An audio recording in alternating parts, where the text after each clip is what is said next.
కీర్తన సంఖ్య 87. ఆయన పట్టణపు పునాది పరిశుద్ధ పర్వతముల మీద వేయబడి ఉన్నది. యాకోబు నివాసములన్నిటికంటే సియోను గుమ్మములు యెహోవాకు ప్రియములయ్యున్నవి. దేవుని పట్టణమా, మనుషులు నిన్ను గూర్చి మిక్కిలి గొప్ప సంగతులు చెప్పుకొందురు.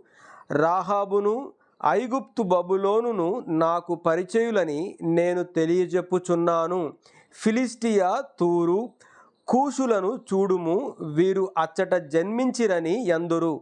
ప్రతి జనము దానిలోనే జన్మించెననియు, సర్వోన్నతుడు తానే దానిని స్థిరపరచెననియు సియోనును గూర్చి చెప్పుకొందురు.